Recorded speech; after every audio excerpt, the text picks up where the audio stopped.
Eu estava pensando, quando você precisa de fé, quando o cenário muda, o que é que você faz? Para onde você corre? Quando você não tem mais, você não tem uma palavra, você não sabe o que fazer, para onde você corre? E eu comecei a despertar nisso. Eu queria ministrar com você alguma coisa sobre isso. Porque, irmão, se você tiver que aprender sobre fé para depois ter fé, você chegou tarde. Você tem que ter fé para depois então você aprender sobre a fé que você tem.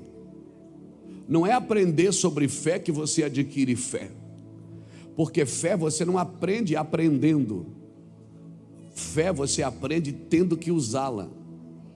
Amém? Amém? A fé é como um grão de mostarda, diz a Bíblia, que quando semeada é que torna a maior hortaliça. Alguém já disse assim, a fé é do tamanho de um grão de mostarda. Não, o grão de mostarda é do tamanho da cabeça de um alfinete.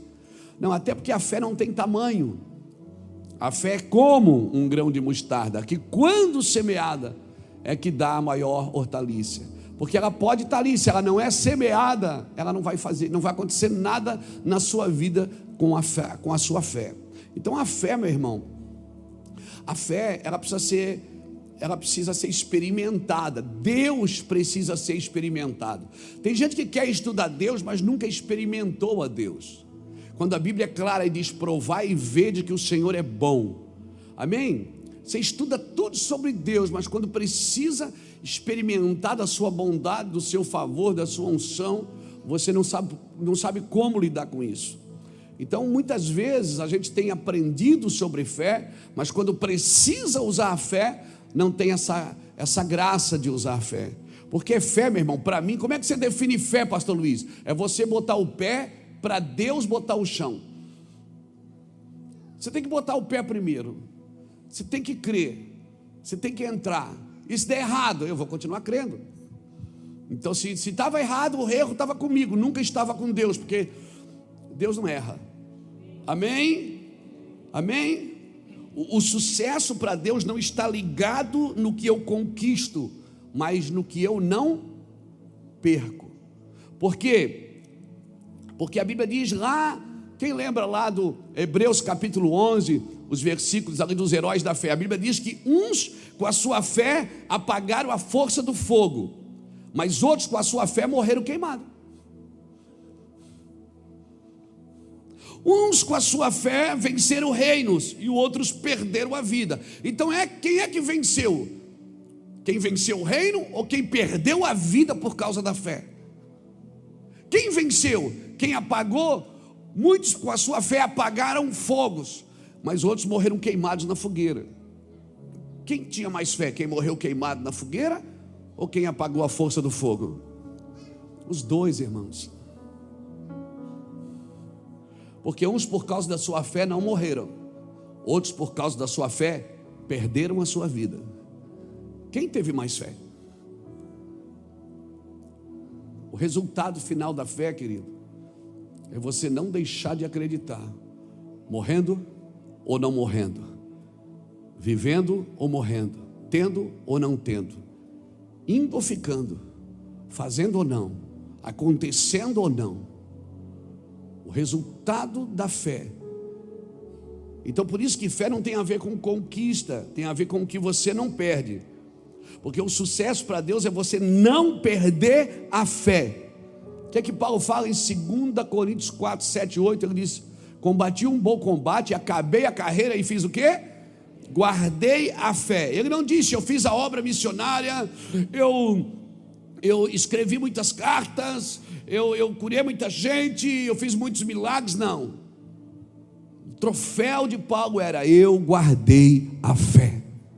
Porque você pode fazer tudo isso e esmorecer na fé, e isso não é motivo de alegria. O que importa para Paulo não é o que ele conquistou, mas o que ele não perdeu. Então fé não tem a ver com o que você conquista, tem a ver com o que você não perde por causa da fé. Amém, irmãos? Então eu queria gastar um pouquinho de tempo hoje para falar sobre isso. Abra sua Bíblia comigo, em 1 Coríntios capítulo 30, ou melhor, perdão, 1 Samuel, porque Coríntios não tem 30.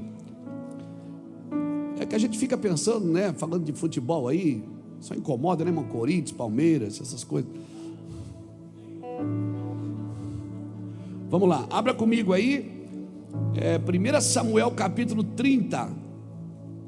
1 Samuel capítulo 30 diz assim: chegando Davi e os seus homens ao terceiro dia a Ziclag, já os amalequitas com ímpeto tinham dado sobre o sul e Ziclag, e tinha ferido a Ziclag, e tinham queimado a fogo. Tinham levado cativas as mulheres e todos os que lá se achavam, tanto grandes quanto pequenos. A ninguém mataram, tão somente os levaram consigo e foram ao seu caminho. Quando Davi e seus homens chegaram à cidade, encontraram-na queimada a fogo, e suas mulheres, seus filhos e suas filhas levados cativos. Então Davi e o povo que se achava com ele alçaram a sua voz e choraram, até que não houve neles mais força para chorar. Também as duas mulheres de Davi foram levadas cativas, Ainoã, a Jezreelita, e Abigail, que fora mulher de Nabal, o carmelita. Davi muito se angustiou, porque o povo falava em apedrejá-lo. A alma de todo o povo estava cheia de amargura por causa dos seus filhos e das suas filhas. Mas Davi se fortaleceu no Senhor, seu Deus. Então disse Davi a Abiatar, o sacerdote, filho de Aimeleque: traze-me aqui a estola sacerdotal. Abiatar trouxe a estola sacerdotal a Davi, e consultou Davi ao Senhor, e perguntou: perseguirei eu a esta tropa? Alcançá-la-ei? Respondeu-lhe o Senhor: persegue-a, de certo alcançarás e tudo libertarás. Aleluia! Louvado seja o nome do Senhor. Eu já falei muitas vezes sobre Ziclag. Era uma cidade, mas hoje eu não queria falar de Ziclag, dessa passagem em si, mas do que, assim, uma coisa simples que Deus estava falando ao meu coração ali. Algumas coisas até consegui escrever, outras não, mas amém. Ziclag era uma cidade que o rei Aquis deu para Davi morar, o rei dos filisteus. Quando Davi era perseguido por Saul perseguiu Davi por todo Israel, e Davi então atravessou a fronteira e foi servir os filisteus. O rei Aquis deixou Davi ficar lá, e deu essa cidade: olha, fica nessa cidade você e a tua tropa, suas mulheres, seus filhos, seus soldados, suas famílias, e ficaram todo mundo lá. E Saul então, ele tinha uma guerra agendada. Saul tinha uma guerra agendada com os filisteus. Agora veja bem, Davi estava na casa dos filisteus, ele estava lá servindo os filisteus, estava escondido de Saul. Agora o rei que deu guarida para ele ia para uma guerra. Davi então se oferece para ir nessa guerra, só que Deus não permite que Davi vá, porque se Davi vai, foi nessa guerra que Saul morreu. E se Davi vai para essa guerra, certamente o sangue de Saul estaria também sobre as mãos de Davi. Então Deus criou uma guerrinha particular para Davi. Irmão, eu não sei qual é a sua experiência nessa situação, mas às vezes Deus cria uma guerrinha particular para a gente não se intrometer em coisa que não é para nós.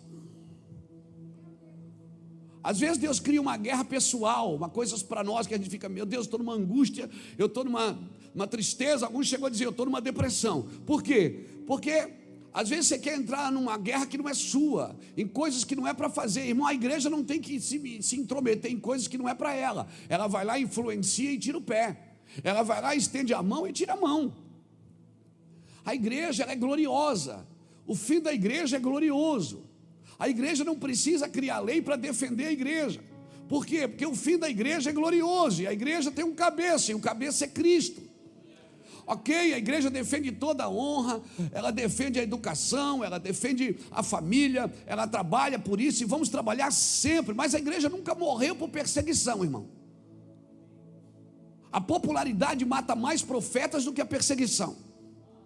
A fama mata mais profetas do que a perseguição. A fartura mata mais pessoas do que a necessidade. Pessoas perdem a liderança, perdem por causa da fartura. E o que é pecado a não ser o excesso?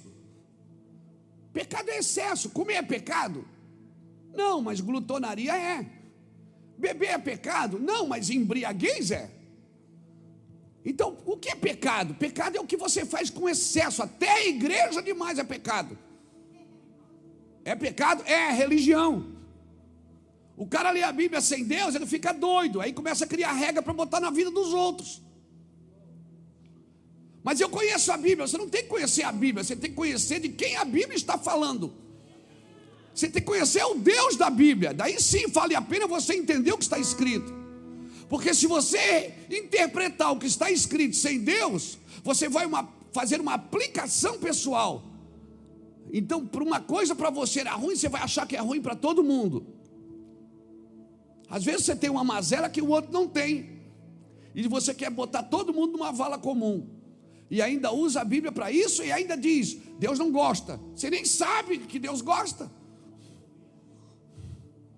Quem não gosta é você. Então, irmãos, tudo que é demais, é excesso, é uma obstinação. É uma obstinação. Irmão, as maiores guerras que o mundo já viveu foram guerras religiosas. Foi por causa dos excessos. Então, cara, foge do excesso. Anda na simetria de Deus. Anda num lugar onde Deus pode tocar você. Lembra que a gente até fez uma frase aqui semana passada? O nosso problema é os extremos, ou graça de mais, ou graça de menos. Sempre os extremos são perigosos. O cara faz uma coisa, ele faz isso toda a vida. E aí não tem mais, sabe? Não tem assim um equilíbrio. Irmão, Deus celebra o equilíbrio. Amém? Amém? Pessoas perdem a família por causa da religião. E às vezes perdem a vida com Deus por causa da família. É uma simetria que a gente precisa achar esse lugar, onde é saudável, onde a vida com Deus é saudável. Amém? Esses dias eu estava aconselhando uma senhora, esses dias faz uns 12 anos. Estava aconselhando ela diz assim, pastor, o meu marido não deixa eu vir na igreja. Ela fez assim, mas eu venho. Eu quero servir a Deus, se eu não quiser. Eu disse, não, irmã, você está errada, não faz assim não. Quem é que edifica a casa? É a mulher sábia. E a Bíblia diz que a tola destrói. Eu achava que eram duas mulheres, uma sábia e uma tola, mas não é, as duas são da mesma mulher. As atitudes arremetem ela para uma tolice ou para uma sabedoria. As atitudes dessa mulher que edifica uma casa é que vai arremeter ela para a sabedoria ou para a tolice. Porque Deus, deixa eu te falar uma coisa, Deus não te deu um marido, Ele te deu um homem. Transformar ele num marido é trabalho seu. Deus não te deu uma esposa, Ele te deu uma mulher. E aí você decide com quem você quer viver, com a tola ou com a sábia. Porque é você que transforma ela numa esposa. Entendeu? Assim como eu faço com a pastora Iraci. Cuidando, né, amor? Tudo certinho, bonitinho. Aleluia. Até permitindo ela falar mal de mim no livro. Não é falar mal, né, amor? Testemunho, né? Para libertar as pessoas, né? É um estrume que você vai mostrar para adubar a vida dos outros, né, minha filha? Glória a Deus. Irmãos, a vida com Deus, você sabe, às vezes a gente quer, não, porque Deus falou comigo, porque Deus... Irmão, Deus abomina os excessos, irmãos. Deus abomina. Aqui no escritório, no trabalho da igreja, nos pastores, às vezes quando eu vejo o cara pilhado com muito trabalho, eu digo, cara, vai descansar. Eu já dei conselho aqui para eles, para os pastores, se não fazem é porque não querem, porque eu já dei conselho, para pastores que pastoreiam, no pastoreio eu digo assim, ó, gente, de manhã, fica em casa, toma um café, põe a mesa, conversa. Nosso trabalho é muito, a gente acordou, já está trabalhando, irmão, por causa da mente, por causa do coração, entendeu? Você acorda, você já está pensando em Bíblia, você está pensando em tudo, né? Amanhã a gente já acorda, já tem coisa para fazer. Terça-feira de noite eu estou lá pregando em Caldas Novas, quarta e quinta em Anápolis, sexta de manhã, sexta de tarde, sexta de noite, sábado de manhã em Goiânia, aí volta e tem domingo. Então assim, eu preciso ter um lugar de descanso para encontrar um lugar em Deus, porque Deus não me chamou, porque se eu estou trabalhando para Deus e perdendo a fé em Deus, o trabalho está me matando, mas eu estou trabalhando para Deus. Irmãos, você pode trabalhar para Deus e desviar por causa do excesso de trabalho. Até porque Deus não me chamou para trabalhar para Ele, Deus me chamou para estar com Ele. O trabalho é o extrato de um relacionamento sadio com o meu Deus. Amém, irmãos? O trabalho é o extrato de um relacionamento sadio com o seu Deus. Então toma cuidado com isso. Louvado seja Deus. Deus te chama pelo nome, amém? O diabo te chama, ele sabe o teu nome, mas ele te chama pelo teu pecado. Deus não, Deus conhece o teu pecado, mas te chama pelo teu nome. Louvado seja Deus. E nós estamos vivendo num ambiente de resistência. Por que eu digo resistência? Porque a propaganda número 1 dessa geração é conquiste, tenha. Você precisa ter, senão você não é feliz. Se você não fizer isso, você não é feliz. Se você não tem isso, você não é feliz. Nós estamos num ambiente de resistência. A maior maneira de você ver o invisível é fechar os olhos, irmãos. A maior maneira de você ver o invisível nesses dias, porque nós estamos sendo vítimas da imagem, vítimas da conquista. Tem que ter, tem que conquistar. Você senta no lado de uma pessoa no aeroporto ou num avião, às vezes você não viaja, uma viagem do Rio aqui, de São Paulo aqui, 50 minutos dentro de um voo, você vem conversando, você sabe tudo sobre a vida dela em 50 minutos, mas ainda não sabe o seu nome, porque a pergunta fica em torno do que você faz e não em quem você é. E muitas vezes em Deus nós somos assim, nós queremos ser conhecidos pelo que fazemos, ou então pelo tamanho da igreja que congregamos, pelo número de pessoas que alcançamos. Irmão, Jesus nunca saiu de Israel. Ele alcançou o mundo naquele pedacinho de terra. Eu não estou dizendo que nós não podemos ter, nós não podemos fazer, nós não podemos ser. Eu estou dizendo que tem guerrinhas pessoais que Deus criou para a gente parar algumas coisas que a gente quer entrar, que Deus diz, não entra aí não. Essa guerra dos filisteus não tem nada a ver com você. Davi está na casa dos filisteus. Os filisteus vão guerrear com Saul. Saul, rei de Israel. Saul morreu naquela guerra. O rei dos filisteus convida Davi para ir junto. Davi vai junto, ele se oferece, eu vou. E quando ele está para ir, Deus permite que os amalequitas invadem essa terra de Ziclag. Os amalequitas invadiram a terra de Ziclag. Ah, meu Deus. E não foi qualquer um, não, foi os amalequitas, que na Bíblia, sabe o que os amalequitas na Bíblia representam? Depois você lê Deuteronômio 25, versículo 17. Os amalequitas, eles ficavam escondidos nas areias do deserto. Sabe aquele povo que andou no deserto 40 anos? Sabe? Aquele povo que ia cansando, ia ficando para trás, ia se separando do grupo, sabe?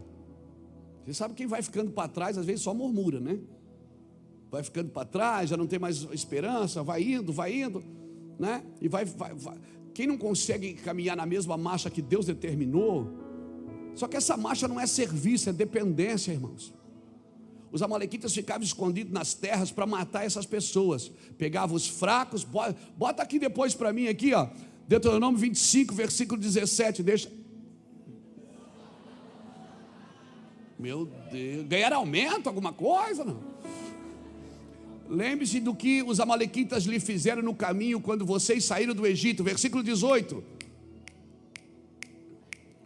Quando vocês estavam cansados e exaustos, eles se encontraram com você no caminho e eliminaram todos os que ficaram para trás, que não tiveram temor de Deus. Porque à medida que você vai se separando do bando, você vai perdendo o temor e você começa a criticar aquele bando. Você começa a falar mal daquele lugar, sabe? Porque a bênção que retarda, ela faz adoecer o coração. Você sai do Egito com uma proposta de chegar numa terra prometida. Você está já andando há anos num deserto e nunca chega. E aí você acha que a culpa é de quem te prometeu. Não, a culpa é sua, que você não está preparado para entrar naquilo que Deus te deu. Porque se Deus tira do Egito e leva para o deserto, ele se transforma, ou melhor, tira do Egito e leva para Canaã, eles transformam Canaã no Egito. Se você entrar num lugar que Deus tem para você despreparado, aquele lugar que era para ser bênção, passa a ser uma luta na sua vida. E é isso que os amalequitas fizeram. Para Davi não ir ajudar os filisteus na guerra contra Israel, Deus permitiu que os amalequitas invadissem Ziclag, tomassem tudo de Davi, levassem as mulheres, as crianças, os homens mais velhos, os bens, levaram tudo. Quando eles chegaram em Ziclag, Ziclag tinha sido queimada, a cidade. Ziclag é a cidade, tinha sido tudo queimado, irmãos. Aquele povo, Davi botou a mão na cabeça, os homens choravam, clamaram e choraram, e já olharam para Davi e disseram: a culpa é sua, a culpa é sua, porque é assim, é só mudar o cenário, os desleais se manifestam.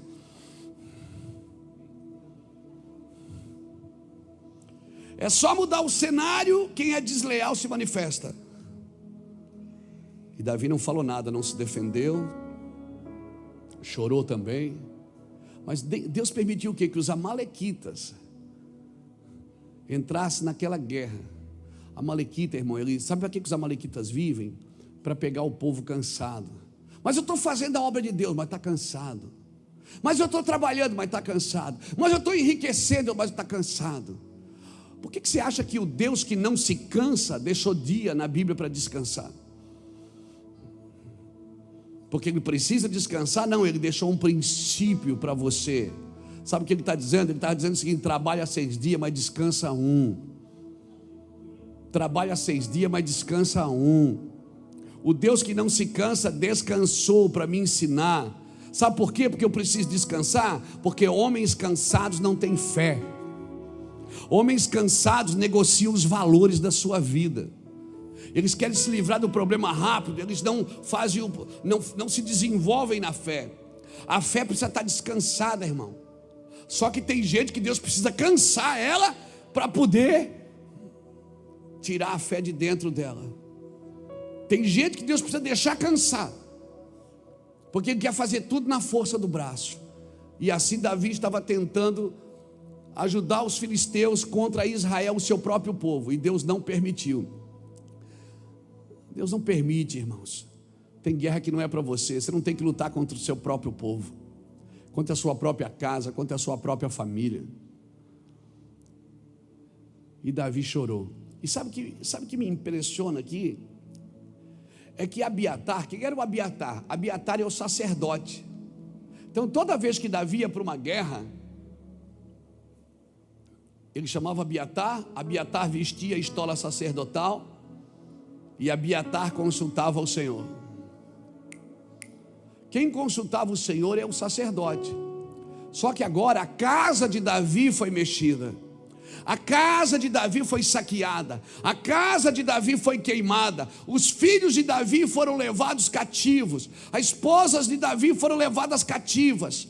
Então, irmão, tem guerra que é sua, você não tem que terceirizar com ninguém. Não adianta você pedir, pastor, ora por mim, o pastor vai orar, vai te abençoar, mas essa guerra é sua, é você, que você não pode terceirizar. Quando a guerra era para a nação, era Abiatar que consultava o Senhor, mas agora a guerra é na minha casa. Sabe quem é que consulta o Senhor? Sou eu. Guerra na sua casa, é você que tem que entrar em guerra pela sua casa, amém, querido? É você que põe a história sacerdotal e diz: essa guerra é minha, essa briga é minha, eu sou sacerdote aqui na minha casa. Se meu filho está mal, eu vou entrar nessa guerra por ele. Se a minha filha está mal, eu vou entrar nessa guerra por ele. Ninguém vai saquear os meus filhos de casa, amém? Eu vou botar a estola e eu vou entrar na presença de Deus e eu vou guerrear, aleluia. Não terceirize essa guerra, porque ela é sua. Não terceirize, irmãos.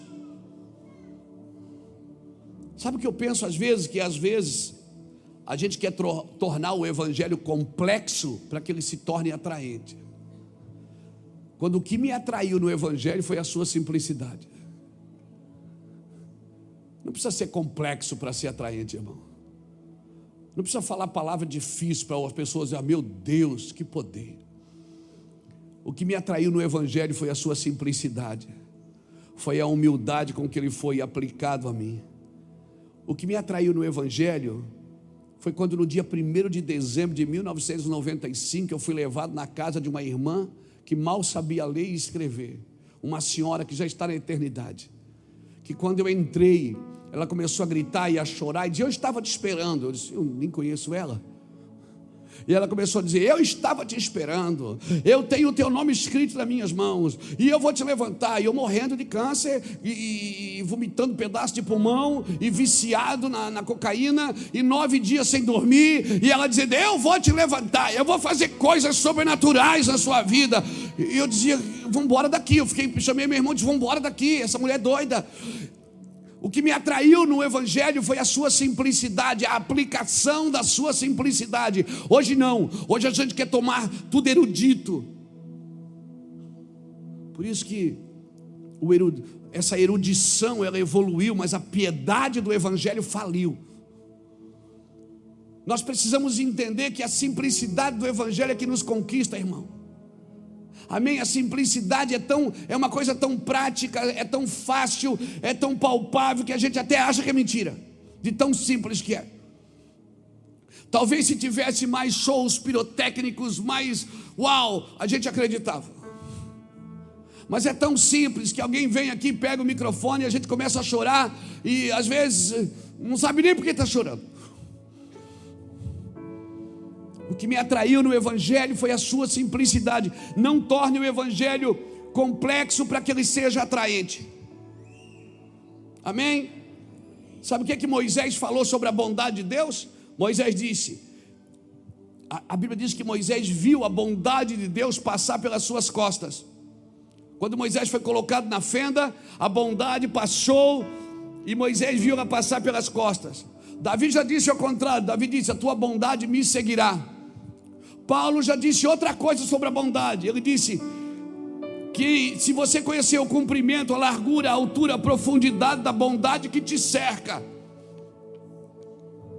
Um diz que a bondade cerca, outro diz que a bondade segue, outro diz que a bondade veio sobre ele. Irmão, não tente entender isso, essas coisas extraordinárias, amigo, não tente entender. Você tem que experimentar isso que eu estou dizendo. E não tem outra forma de você experimentar a não ser você se abrir, consultar o Senhor para isso. Então, não coloque a estola sacerdotal nas costas de ninguém. É você, assuma esse lugar. Vá para a sua casa hoje e tome uma decisão. Eu vou vestir essa estola sacerdotal e Deus vai falar comigo. Você olhar para o cenário é difícil. E Davi não pôde contar com ninguém naquele dia, porque os caras queriam apedrejar ele. Os mesmos caras que seguiam ele na internet.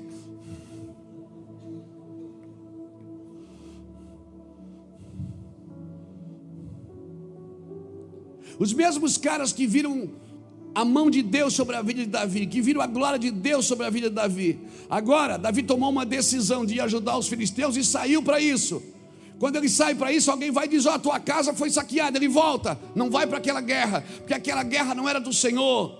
Não insista em entrar em lugares que Deus não tem para você, porque se você insistir, Deus vai criar uma guerra particular para você vir resolver, porque enquanto você vem e resolve, você não se mete em coisa que não é para ti. Deus já te guardou de aliança terrível, Deus já te guardou de sociedade terrível, Deus já te guardou de perder dinheiro, Deus já te guardou de dar a mão para quem não merecia receber a sua mão. Então o que eu faço? Como é que eu vou saber se é de Deus ou não? Você vai saber. Por quê? Tem um aferidor de medida, irmãos. Tem gente que diz: não, mas eu tenho paz no meu coração. Mas o seu coração é enganoso, filho. Estou com paz no meu coração. Quer saber, a maioria das vezes que eu tenho que tomar decisões, eu preciso muitas vezes de coragem, não de inteligência. Porque se eu fizer muita conta, eu não entro. Na maioria das vezes que Deus está apontando algum lugar para mim, eu preciso de coragem para entrar, e não de inteligência. Porque se eu fizer conta, nunca vai bater, não é lógico. Mas eu sei que eu tenho que entrar pela fé, porque nunca vai estar pronto o que Deus tem para mim. Eu tenho que acreditar. Mas Deus está abrindo as portas. Deus não abre as portas, Deus abre a porta. Diante de ti pus uma porta aberta, que ninguém pode fechar. Sei que tu tens pouca força, mas contudo guardaste o meu nome e não negaste a minha palavra. Por isso diante de ti pus uma porta aberta, que ninguém pode fechar. A gente acha que Deus vai na frente e abrindo as portas. Não, Deus não vai na frente abrindo as portas. Porque pior do que ter porta fechada é ter muitas abertas e não saber qual foi a que Deus abriu. Então é melhor estar tudo fechado e você orar para que uma se abra, do que você ter muitas abertas e você não saber, achar que tudo foi a bênção de Deus. E quando você entra, que não era a bênção de Deus, você vai ter que voltar. Não existe caminho alternativo dali para frente. Você tem que voltar, restaurar. Então volta. Não permita, irmão, que Deus tem que criar uma guerrinha para você sair da guerra que não tem nada a ver com você. E vista essa estola sacerdotal. Essa guerra é sua, meu irmão. Essa guerra é da sua casa. Nós vamos orar pelos seus filhos. Nós vamos orar pela sua família. Nós vamos orar pela sua casa. Mas essa guerra é sua. Não transfira essa guerra para a igreja, para a professora da escola.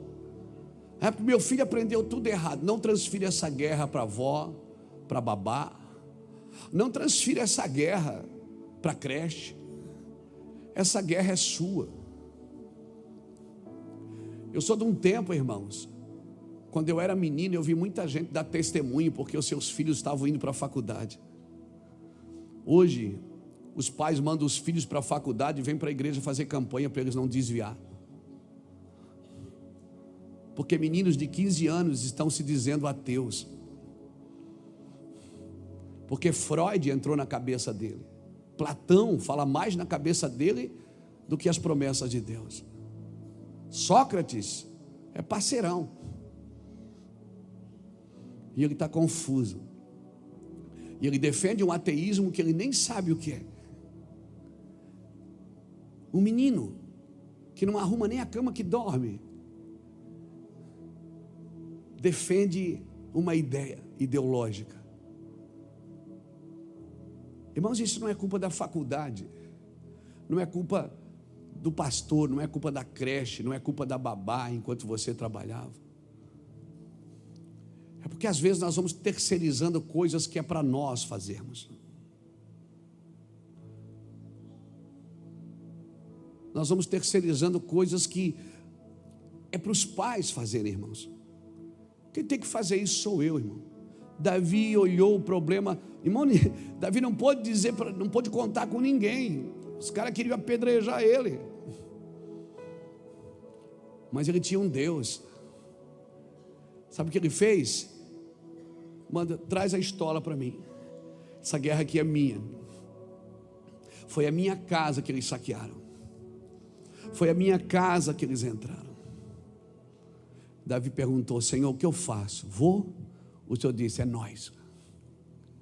Vamos para cima, porque eu vou te entregar e você vai reconquistar tudo de novo. Irmão, Davi não saiu à deriva. Ele não foi para um lugar sem saber o que ele queria. Ele disse: não, essa guerra é nossa. Quando o negócio está confuso, sabe? Quando o diabo traz confusão, traz um monte de... Confusão é um negócio terrível, porque todo mundo está falando a mesma coisa, mas ninguém se entende. Alguém precisa levantar a cabeça e dizer assim: ó, vamos orar, porque o Deus que nós servimos vai trazer vida dentro desse lar. Irmão, hoje eu estou bem beabá mesmo. É verdade, hoje eu não estou muito prolixo não, eu estou bem beabá mesmo, porque sabe o que eu estou vendo? Eu estou vendo que muita gente está tornando o evangelho complexo. Crentes de 20, 30 anos sentados na igreja, depressivos, frustrados, doentes da alma. Homens que ouviram o evangelho, mulheres que ouviram o evangelho a vida inteira, irmãos. Ouviram o evangelho a vida inteira, semana após semana. Conhece a Bíblia de cor, sabe os versículos salteados. Homens e mulheres que já provaram do dom perfeito. Meu irmão, é impossível que você volte atrás. É impossível que o cenário do mundo, irmão, esse cenário do mundo só serve para Jesus estabelecer a sua realidade e a sua vontade para a sua vida. Em nome de Jesus, eu já estou bem beabá, porque chega. Pastor, como é que eu acabo com isso? Eu vou te ensinar. Jesus entrou no barco, foi dormir. O barco quase afundou. Os discípulos procuraram ele, não foi? Mestre, você não está vendo? A gente está morrendo. Jesus foi lá, fez alguma mandinga, fez algum voto, fez. Jesus fez 7 semanas da vitória, fez. Não, ele deu uma voz de comando. Ele disse: vento, cala-te, mar, aquieta-te. Então deixa eu te falar, se ele mandou o vento calar, é porque ele tem ouvido. Se ele mandou o mar se aquietar, é porque ele tem ouvido. E na hora o vento aquietou e o mar aquietou, então eles ouvem. Então se o mundo ao seu redor ouve, o que é que você tem que fazer, meu irmão? Como é que você para essa tempestade? Você tem que falar, meu irmão.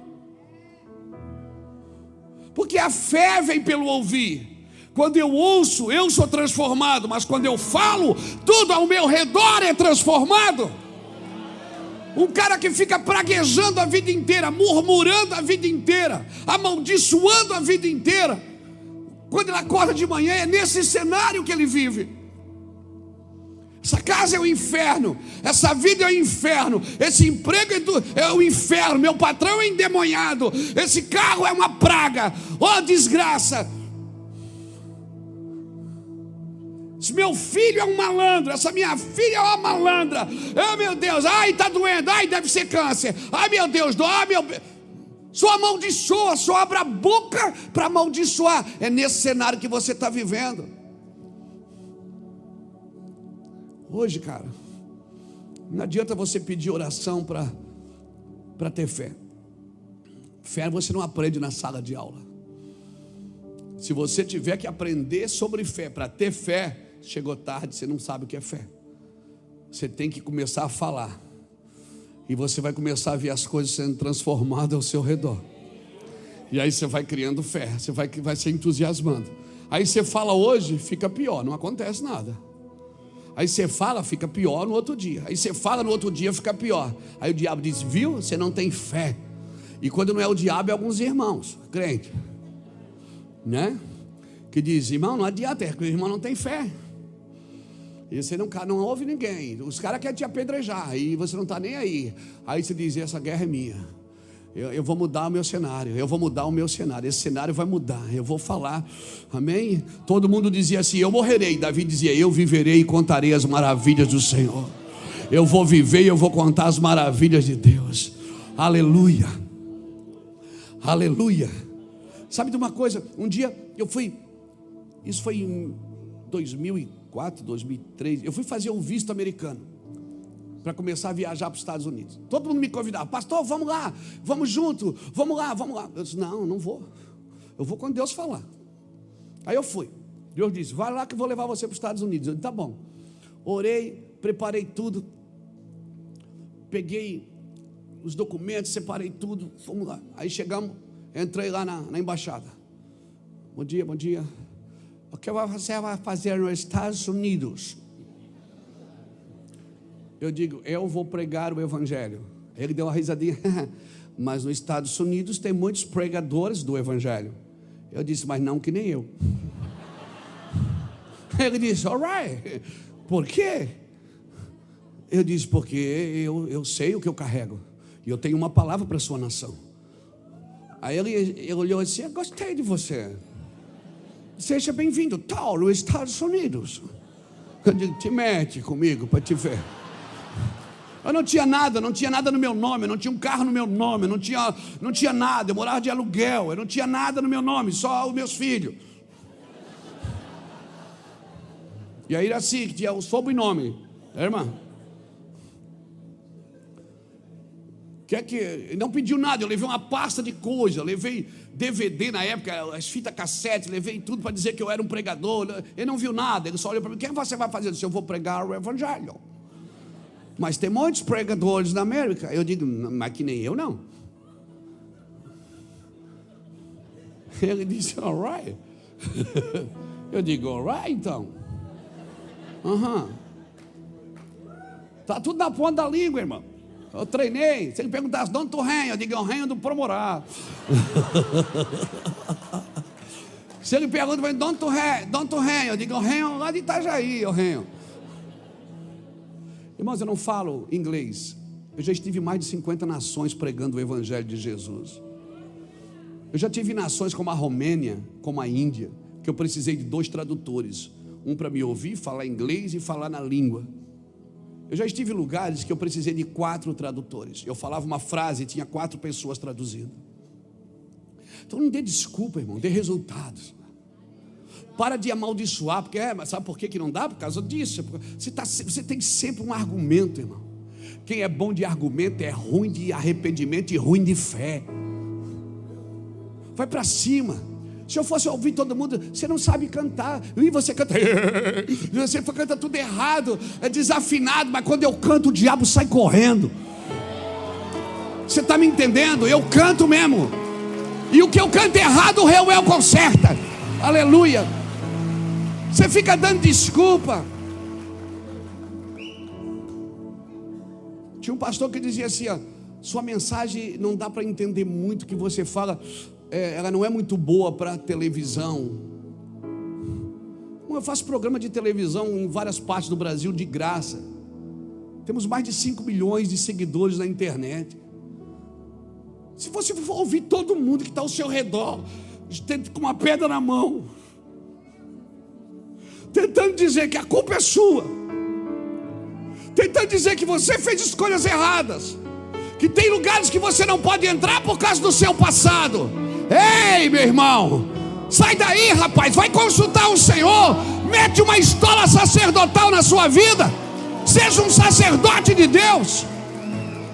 Se eu fosse ouvir todo mundo, eu não falo inglês, mas o Ricardo fala, está traduzindo meus livros para o inglês. Eu não falo espanhol, mas o Muracava fala. Está indo para a América Latina toda pregar o evangelho. Eu não falo alemão, mas o meu genro está lá fazendo a obra de Portugal para a Alemanha. Eu não falo inglês, mas o Mateus do Lapa está lá no Canadá, esticando o braço. Eu não falo cearês. Macho, Mas os nossos pastores estão no norte, estão no nordeste, estão por toda a terra, lavando a terra. Eu não falo japonês, mas o pastor Davi está lá em Nagoya. Eu não falo japonês, mas a pastora Vera está lá em Tóquio. Ei, cara, para de dar desculpa e vamos fazer a obra de Deus. Vamos fazer o que Deus nos chamou. Você fica ouvindo todo mundo, você só não ouve quem precisa ouvir. Aquele cenário hostil, cenário de derrota. Todo mundo com uma pedra na mão, diz: a culpa é sua, foi você, por causa de você. Davi não falou nada, não se defendeu. Disse: Abiatar, me traz a estola.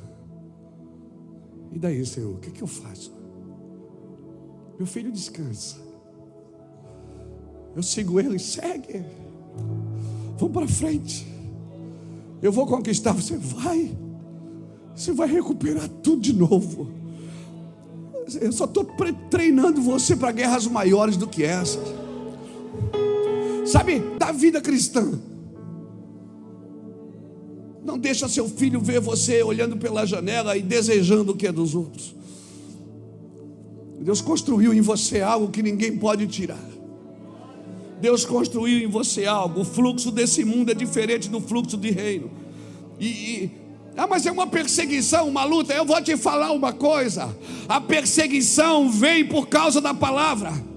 Moisés falou: Faraó, Deus mandou eu dizer uma palavra para você, deixa meu povo ir. Faraó no outro dia aumentou o serviço, para o povo não ouvir mais a palavra. É isso que o diabo tem feito até hoje. Até hoje Faraó tem aumentado o serviço para você não ouvir mais a palavra.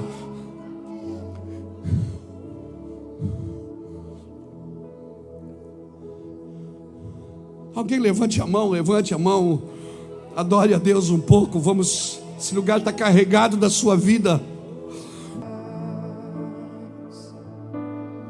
Tu não habitas em tendas, em templos feitos. Eu declaro um batismo de fé sobre a sua vida nessa noite. Eterno, perfeito. Você vai sair daqui que nem um leão que estava enjaulado e alguém abriu a jaula e você saiu.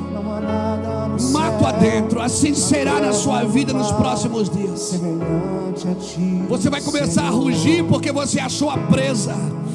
Eu quero declarar sobre a sua vida: sim, Jesus, sim, Jesus. Teu amor incomparável, Senhor, tu és. Tua voz ressoa como um trovão, e as nuvens são o pó dos teus pés.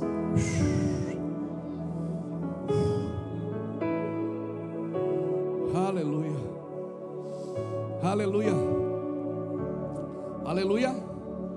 Decida hoje quem você vai ouvir.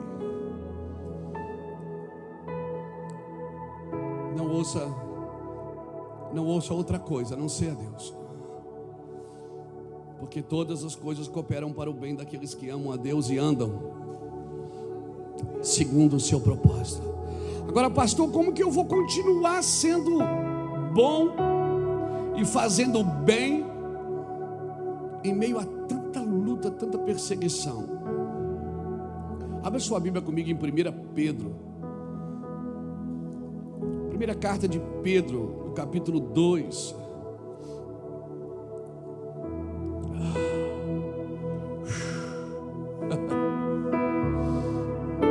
Eu sinto que virou uma chave aqui agora.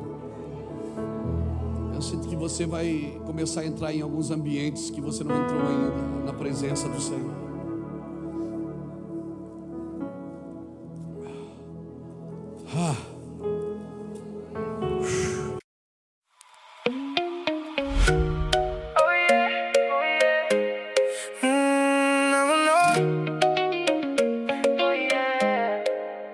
Te vi llegar con esa blusa azul y se me fue la calma del cruz.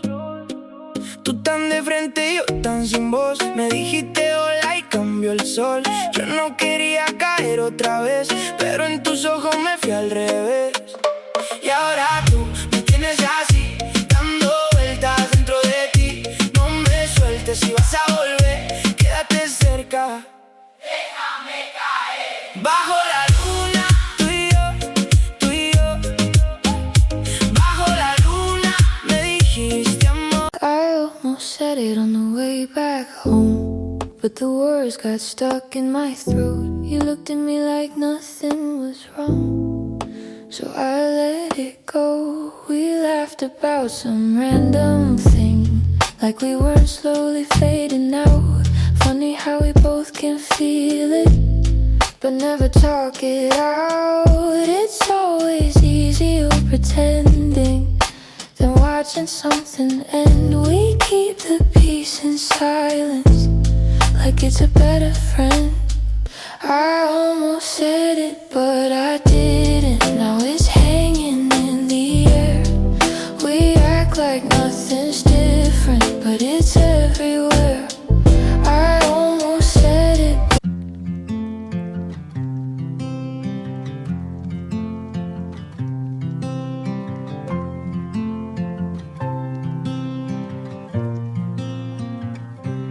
They said I'd break in heavy weather, bend too far and lose my shape. Carried storms I couldn't measure, wore the damage on my face. Tried to hide the cracks and fractures, like they made me less than whole.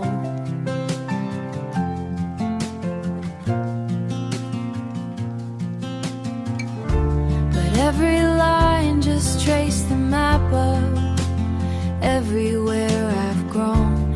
I was waiting for us.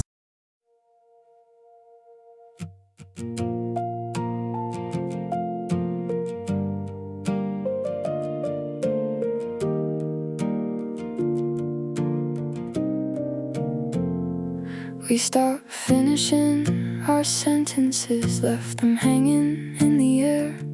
Used to talk till morning came, now there's nothing there. We kept trying out a habit, not because it felt the same. Two good hearts just slowly walking out of place. No explosions, no blame to assign, just a quiet change over time.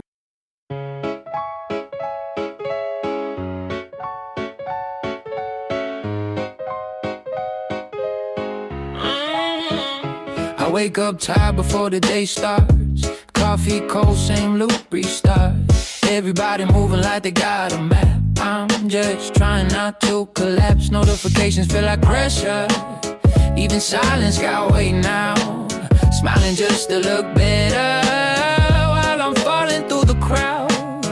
They say you're doing fine, just keep it up. But they don't see what it costs. If this is what it takes to win, I think I'm already lost. I got a burnout halo, glowing under broken sleep.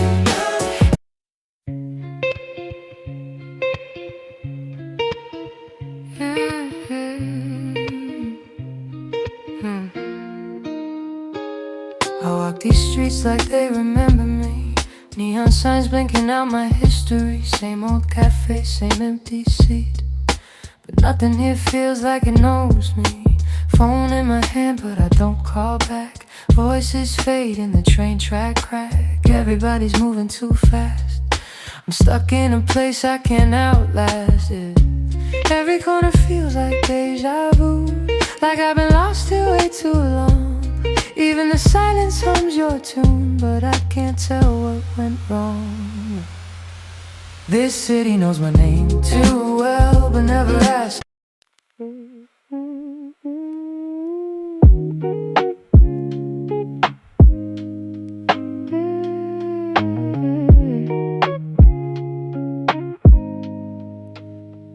I was broke with a dream in the ballroom. Now I'm paid, but I barely got space to move. Numbers climbing like they got a life of their own. Funny how it feels quieter when you're known. Used to pray for a check just to pay my dues. Now I'm checking my soul, got less to lose. Every dollar got a story I can't erase. Every win got a shadow I gotta face. I bought time, but I sold my nights. Chased the glow, now I miss the light. What's the worth if I lose my name in the balance sheet again? What's the cost? You want a house with quiet mornings. I want that porch and open sky. We talk like we're still alive, but I see it drifting in your eyes. Same love, different direction. Same truth, different design. We hold on out of connection, but we're not on the same line. Nobody's wrong, nobody's lying.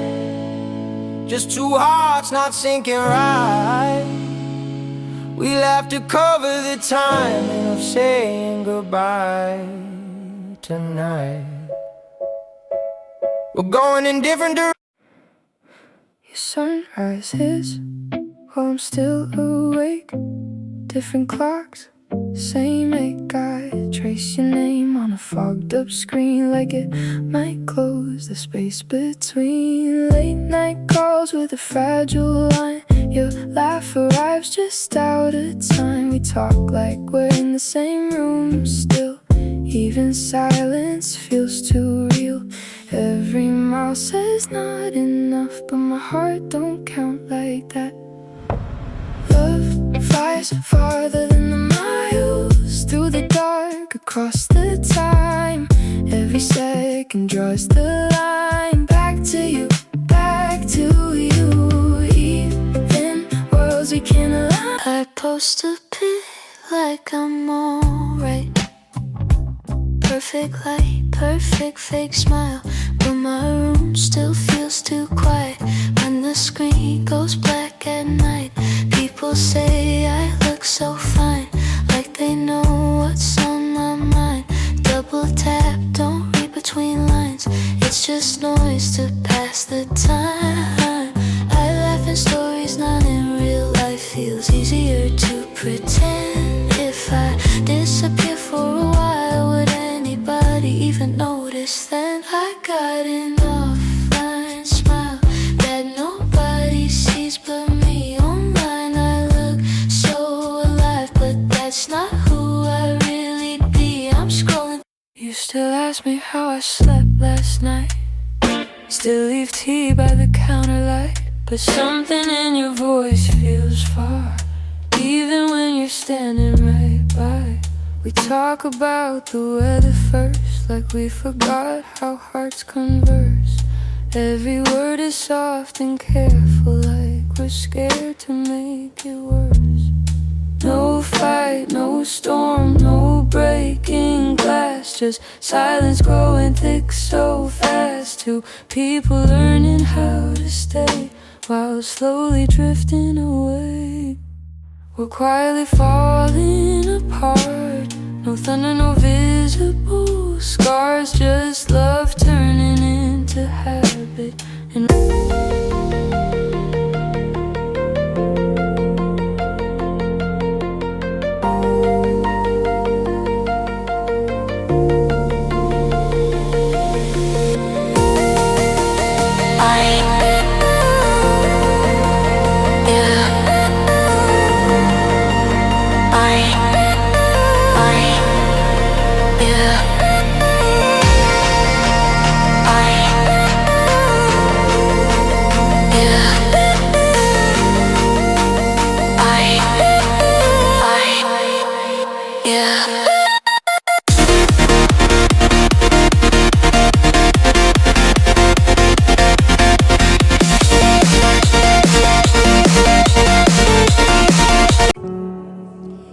Pedro capítulo 2, versículo 19, diz assim: pois isto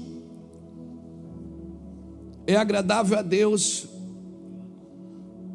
que alguém, por causa da consciência para com Deus, suporte tristezas, padecendo injustamente.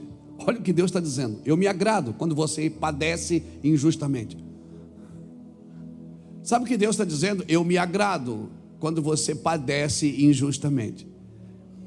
Não, você não está falando isso. Não, estou sim. Pois isto é agradável a Deus quando, por causa da consciência para com Deus, ou seja, por causa da tua fé, por causa de onde está firmada a sua cosmovisão, você padece injustamente. Mas que glória é essa, se pecando e sendo esbofeteado por isso, suportais com paciência? Se porém fazendo bem sois afligidos e suportais com paciência, isto é agradável a Deus. Meu Deus, para isto foste chamado, porque também Cristo padeceu por vós, deixando-vos o exemplo, para que sigais as suas pisadas. Ele não cometeu pecado, nem na sua boca se achou engano. Quando foi injuriado, olha o que ele fez: não injuriava, e quando padecia, não ameaçava, antes entregava-se àquele que julga justamente. Vamos ao outro texto, esse aqui não ficou bem claro. 1 Pedro 3:8. Finalmente sede um mesmo sentimento, compassivos. 1 Pedro 3:8. Finalmente, sede todos de um mesmo sentimento, compassivos, cheios de amor fraternal, misericordiosos e humildes. Não pagueis o mal por mal, nem injúria por injúria, pelo contrário, bendizei, porque para isto foste chamado, a fim de receber bênção por herança. Pois quem quiser desfrutar a vida e ter dias felizes, refreia a sua língua do mal, e os seus lábios não falem engano. Aparta-se do mal e faça o bem, busque a paz e siga, pois os olhos do Senhor estão sobre os justos, e os seus ouvidos atentos à sua súplica, mas o rosto do Senhor é contra aqueles que fazem o mal. Ora, quem é que vos fará mal, se for zeloso do bem?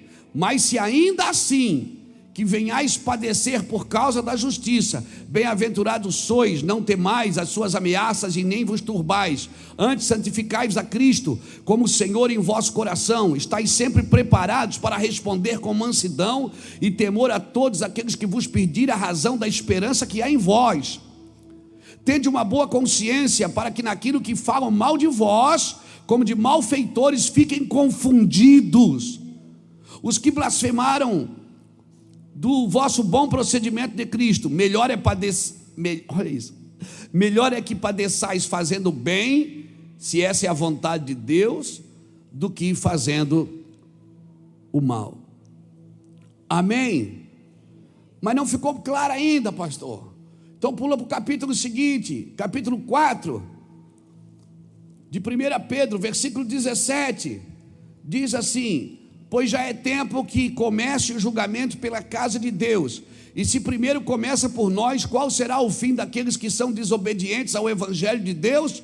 E se é com dificuldade que o justo se salva, onde comparecerá o ímpio e o pecador? Portanto, também os que padecem segundo a vontade de Deus, encomendem a sua alma ao fiel Criador, fazendo sempre o bem. Pegou? Nos 3 capítulos, Pedro está ensinando. Você quer viver no meio da perseguição, no meio da dificuldade, de continuar fazendo bem, pensando bem, estendendo a mão? Pratique isso. Mas eu fiz tudo certo, por que eu estou sofrendo? Aperfeiçoamento. O urso prepara você para o leão para o gigante para Saul e Saul para o trono.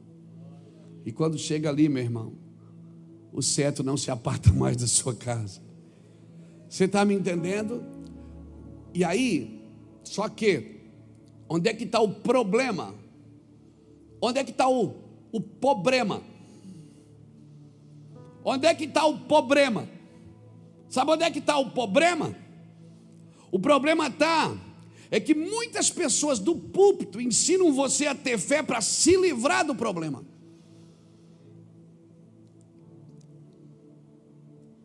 A propaganda é: pare de sofrer.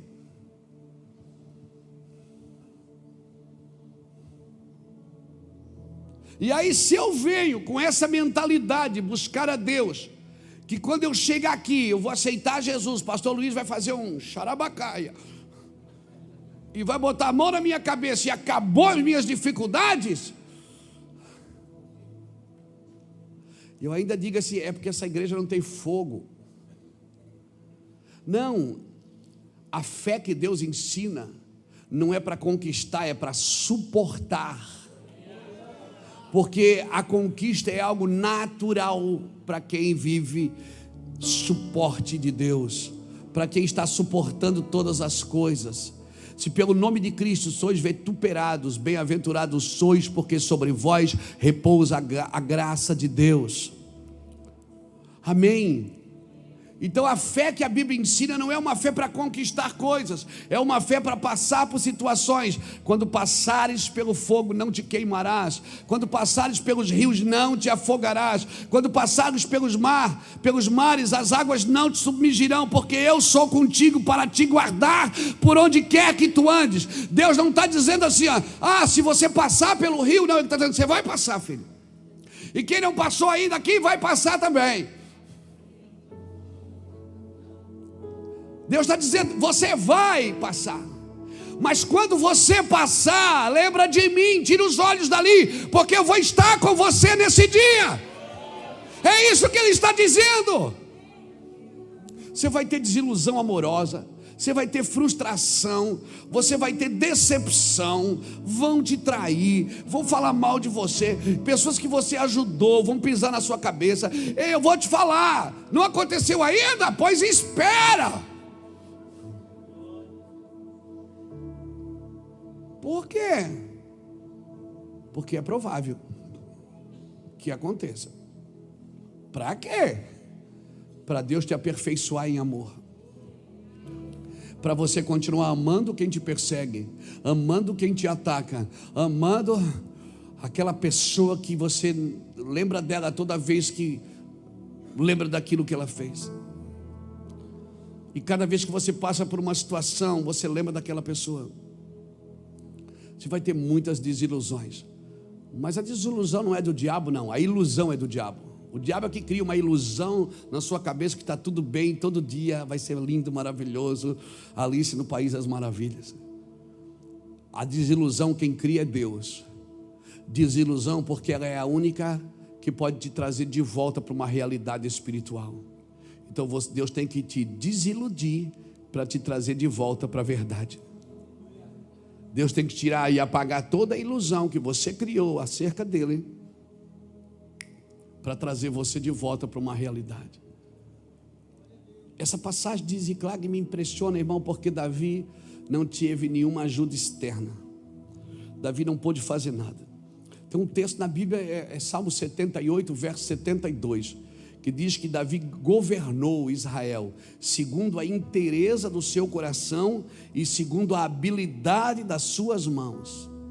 Está na Bíblia, bota aí para mim, Salmo 78, verso 72, eu acho que é. Dá uma olhada aí, Salmo 78. E de coração íntegro Davi os pastoreou e com as mãos experientes os conduziu. Veja que é coração e mão. Não era só habilidade na mão que Davi tinha, ele tinha inteireza no coração.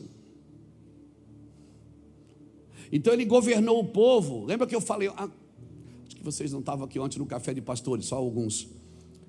Lembra que eu falei ontem, invista mais nos leais do que nos hábeis? Lembra? Porque às vezes o cara pode ter habilidade na mão, mas não tem interesse de coração. Amém? Os leais nunca te deixarão por um ambiente maior. Os leais nunca te deixarão por um ambiente melhor, onde eles podem exercer a sua habilidade sem prestar lealdade. Deixa eu repetir isso para não te pegar de surpresa. Os leais nunca te deixarão por um ambiente maior, onde eles podem exercer sua habilidade sem ter que prestar lealdade. Nunca. O leal é leal, irmão. E Deus costuma dar habilidade para pessoas leais, mas não significa que Ele dá lealdade para pessoas que têm habilidades. Por isso que às vezes a gente contrata pessoas bem hábeis, porque elas sabem fazer aquilo, mas não tem o mesmo coração que você. Por isso o coração, ele não diz: filho meu, me dá o teu serviço. Ele diz: filho meu, me dá o teu coração. Deus quer você leal. Você não precisa saber fazer. Até porque quando Deus te chama para fazer alguma coisa, você não sabe. Para deixar claro que Ele não te chamou pela sua habilidade. Toda pessoa que Deus chamou não tinha dinheiro suficiente, sabedoria suficiente, idade suficiente, recurso, não tinha nada, mas Deus chamou. Olha como você começou os seus negócios. O que você tinha? Então, irmão, Davi, ele apacentava porque ele era íntegro de coração e tinha habilidade na mão. A habilidade na mão fala das ações, mas a integridade do coração fala das intenções. Davi não só fazia bem, ele tinha uma intenção correta. Por isso que quando ele pecou, ele mesmo deixou o palácio. Seu filho invadiu o palácio e ele saiu porque ele não se sentia naquele momento hábil de continuar. Ele foi para o deserto. Eu acho que é o melhor lugar, como disse o pastor Ney aqui hoje. O deserto, irmão, é Deus quem te leva. Deus sempre leva você para o deserto para você ficar com Ele. Para você ficar com Ele. Lembra que eu falei? O diabo conhece teu nome, mas te chama pelo teu pecado. Deus conhece o teu pecado, mas te chama pelo teu nome. Amém? Então a fé, irmão, não é para mostrar para o irmão que a gente conseguiu algumas coisas porque a gente tem mais fé que ele. Essa fé competitiva, comparativa, sentada na igreja, não funciona na presença de Deus. A fé que funciona na presença de Deus é a fé que suporta. Até porque nenhum homem conhecerá a glória de Deus, a presença de Deus, a bondade de Deus, sem viver uma vida de superações.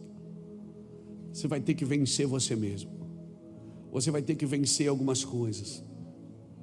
Ontem eu trouxe uma palavra aqui aos pastores de manhã, que eu usei em 2 Samuel capítulo 5, quando Davi estava em Hebrom, e eles foram lá chamar Davi, e Davi começou a reinar a partir de Hebrom. Davi reinou por 6 ou 7 anos em Hebrom, depois reinou sobre todo Israel. E é interessante porque ali em Hebrom foi aonde o povo chegou para entrar na terra e não entrou. Foi ali que só Josué e Caleb trouxeram boas notícias. 10 não quiseram entrar, e 10, quando trouxeram a notícia, pararam ali. Ali parou, ali houve um corte em Hebrom. Uma mente escrava, ela não consegue avançar de Hebrom, mas uma mente de rei, irmãos. Hebrom foi aonde a mente de escravo se manifestou. Ela levou aqueles escravos até ali, que não eram mais escravos, era o exército do Senhor. E eles, era deles, era só atravessar a fronteira, e era para ter trazido notícias boas. Olha, a terra é boa, vamos entrar, vamos invadir, vamos tomar, Deus falou que é nossa, vamos pegar, e pronto. Mas não, eles preferiram prestar atenção no que eles viram na terra, os inimigos, do que naquilo que Deus disse. E aqui tem um fato interessante que eu quero te ensinar hoje. Abra comigo Números 13.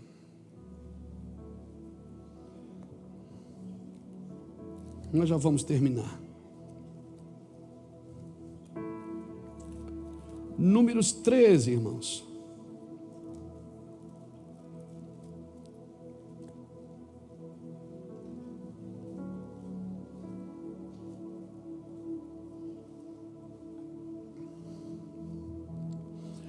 Números capítulo 13 diz assim: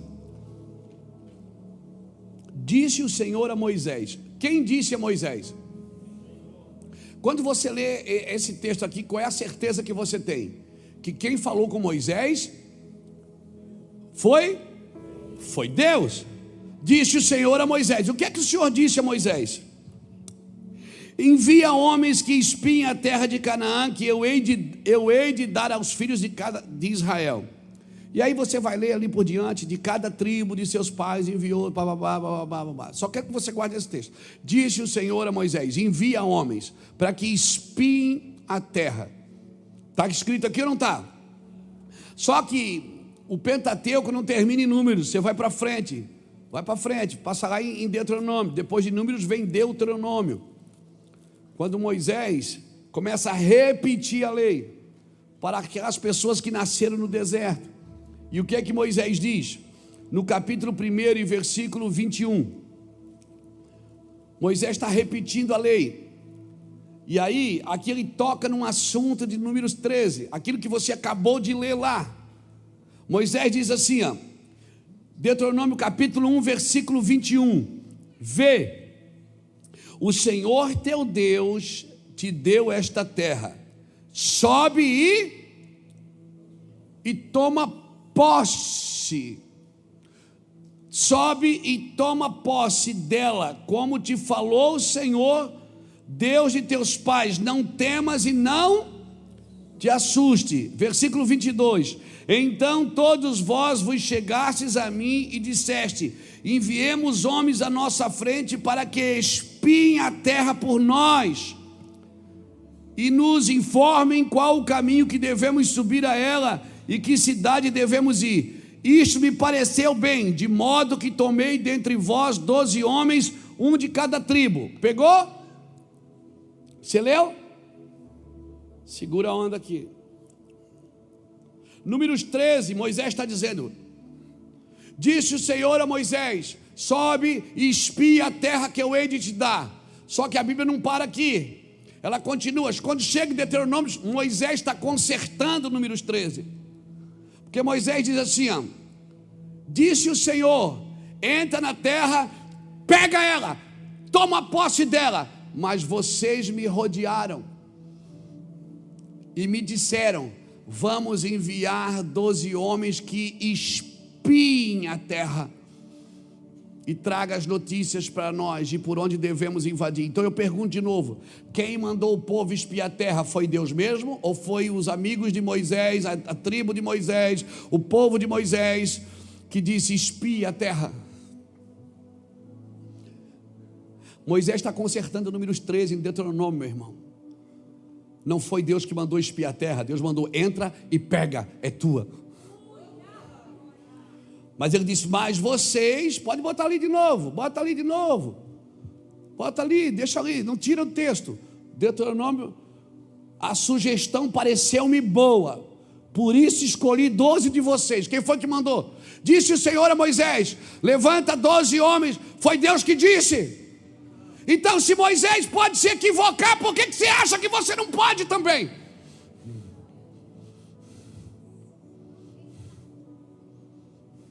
Moisés perdeu a fé por causa disso, mas ele consertou. Ele disse, Deus mandou a gente entrar e pegar a terra, mas vocês me rodearam, me deram uma sugestão e eu achei que ela era boa, e por isso eu fiz o que vocês me pediram, e deu no que deu. Só 2 quis entrar e os 10, e por causa dessa sugestão eles ficaram mais tempo rodando no deserto. Por isso, conselho de amigo, para de ouvir todo mundo. A tua cabeça está uma salada de fruta. Mas às vezes você vê as lives no Instagram, você vê gente que está numa live, daqui a pouco ele passa para outra, daqui a pouco ele passa para outra, daqui a pouco ele passa para outra, a cabeça vira uma salada de fruta gospel. Um está dizendo sobre o arrebatamento, o outro está falando de conquista, o outro está falando de prosperidade, o outro está dizendo você tem que conquistar, o outro está dizendo não, você tem que renunciar. Ele não sabe se ele vai ou se ele fica. Ele não tem uma linha hermeneuticamente falando a qual seguir. Ele está lá, queimei, não, vou aqui, não. Ele está perdido. E ainda tem orgulho de não ir mais à igreja. Tem orgulho de dizer, eu não vou mais na igreja, que agora eu sou ministrado pela internet. Ele não sabe o que come, irmão. Se Moisés pode se equivocar, dizer que Deus disse o Senhor, quando não foi Deus quem disse, que a sugestão foi do povo, Deus mandou tomar, se Deus mandou pegar, pega. Não fica, o que vocês acham? Não, se Deus mandou, ninguém mais acha nada, meu amigo. Tem gente que vem conversar comigo e diz, pastor, Deus falou comigo assim, assim, assim, o que o senhor acha? Não acho mais nada. Só tem que saber se foi Deus mesmo. Pode não ter sido. Qual é a certeza que você tem? Não, eu conheço a voz de Deus. Eu digo, qual é a sua relação com Ele? Não, quando Deus fala, eu sinto paz no meu coração. Às vezes eu não sinto, às vezes Deus fala, eu fico atribulado. Deus falou com Ananias, vai orar pelo Paulo. O Saulo de Tarso, Ananias ficou perturbado. Ele disse, não, senhor, não vou não, esse cara mata crente.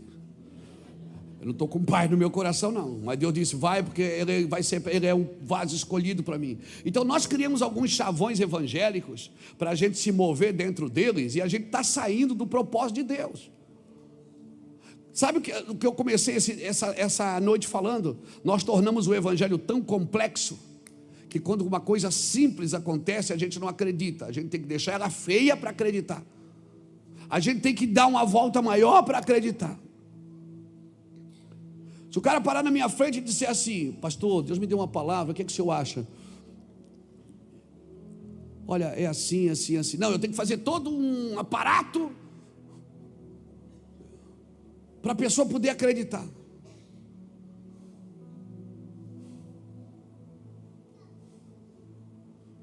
Não, irmão, Deus é simples. E quando Deus fala, eu queria que você prestasse atenção. A fé vem pelo ouvir. Quando você receber uma palavra, para tudo, irmão, senta e vai ouvir. Quando Deus fala comigo, eu não presto, pergunta para Ele assim, eu não sigo mais nada, para mais nada naquele dia. Se eu tenho agenda, eu tenho que ligar para Geice desmarca tudo.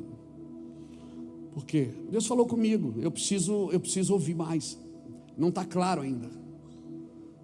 Eu e Iraci já cansamos de virar a volta no carro. Ela sabe, a gente sair para almoçar, para ir a algum lugar, não foi? Eu comecei a chorar dentro do carro, ela disse, quer voltar? Eu digo, quero.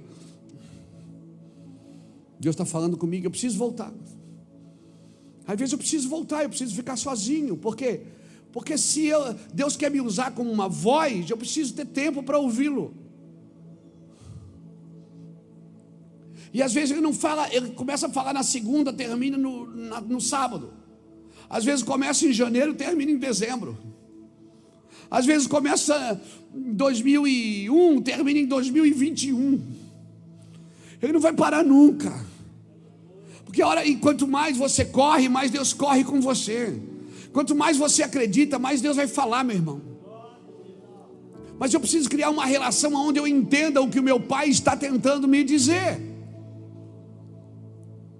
Eu não posso achar que tudo que dá certo na minha vida foi Deus quem fez.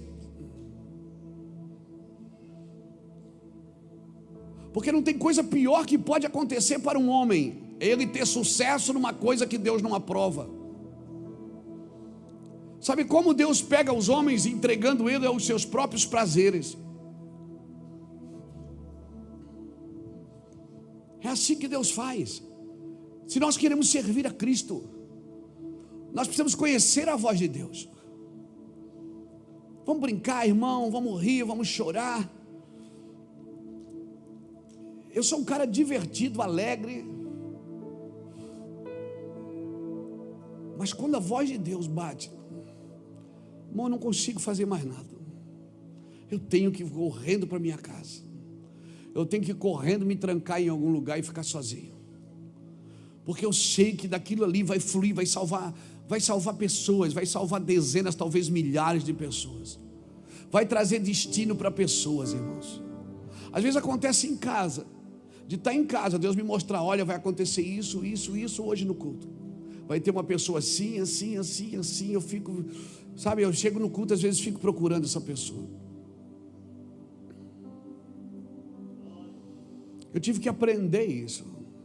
Eu me lembro uma vez, eu vou terminar aqui, que a gente tinha uma dívida aqui no Mevan.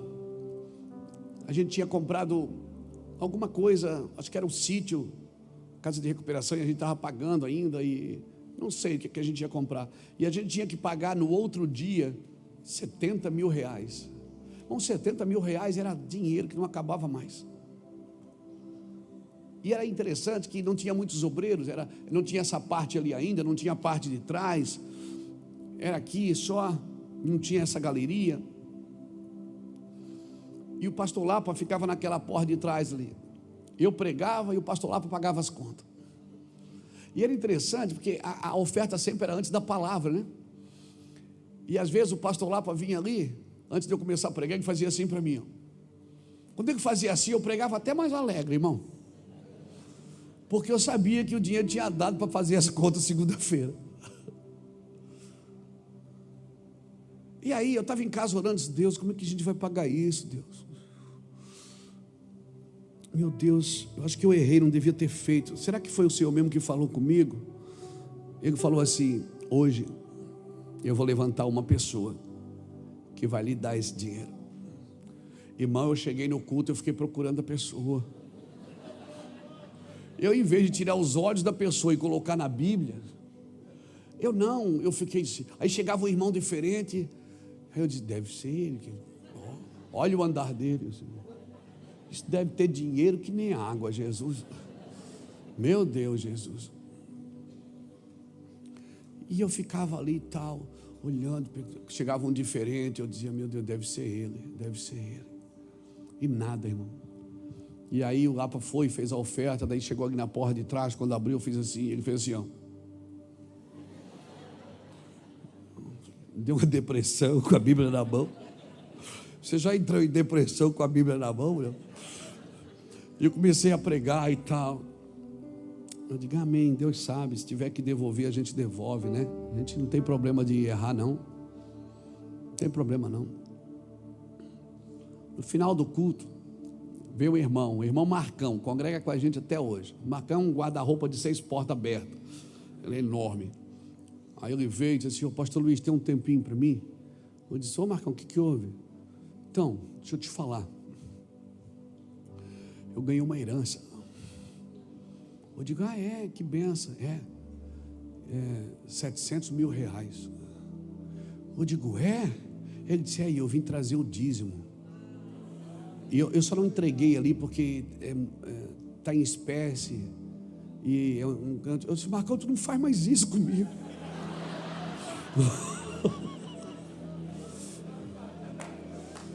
Tu nunca mais faz isso, Marcão. Deixar para o final, Marcão. Deus não se agrada. Pelo amor de Deus, Marcão. Ele disse, não, pastor, é que eu trouxe num envelope, mas não cabe no gasofilaço. Irmão, e eu esperando alguém entrar, e estava sentado do meu lado um irmão Marcão, um diácono aqui da igreja, o irmão Marcão. Você está entendendo? As nossas experiências com Deus, irmãos, ela vai ensinando a gente a ter fé. Então hoje, quando Deus fala alguma coisa, eu fecho os olhos e chuto, irmão. Estou nem aí. Agora, se Deus não fala, eu também não faço. E também não fico, pastor, por que você não faz? Faz você. Eu não vou fazer, eu não entendi. E não precisa entender para fazer também, eu preciso obedecer. O que te protege não é a unção, é a obediência. O que te protege não é a fama, é a obediência. O que te protege não é o sucesso, a igreja cheia, não, é a obediência. E Davi, quando ele se viu perdido, ele não podia contar com ninguém, mas ele foi consultar o Senhor. Hoje eu quero convidar você para consultar o Senhor, irmão. O que eu vou fazer daqui por diante? Como vai ser minha vida daqui para frente? Quais as minhas decisões? Como que eu vou fazer? Irmãos, não tenha medo. Deus é Deus. Deus não te trouxe até aqui. Você acha que Ele não ia terminar o que começou com você? Você acha que Deus não ia terminar o que começou com você? Agora, a gente é provado todo dia. De vez em quando dá uma dor aqui, uma dor ali. Dá um desânimo. Às vezes você acorda de manhã, dá aquele desânimo. Será que eu estou fazendo certo? Às vezes, irmão, a gente comprou essa terra aqui de trás. Depois que a gente comprou, eu fui para casa, eu fiquei 3 dias assim. Disse, meu Deus, é uma dívida grande. É muita grana, Senhor. Eu nunca fui preso a nada, eu nem precisava, né? De repente a gente, sei lá, poderia ir para um outro galpão maior, pagar um aluguel maior. E o Senhor disse, não, é aqui que eu mandei. vai ser aqui. Mas, Senhor, é muita, fica tranquilo, eu vou dar. Irmãos, as coisas estão sendo pagas assim, ó. É assustador. É assustador.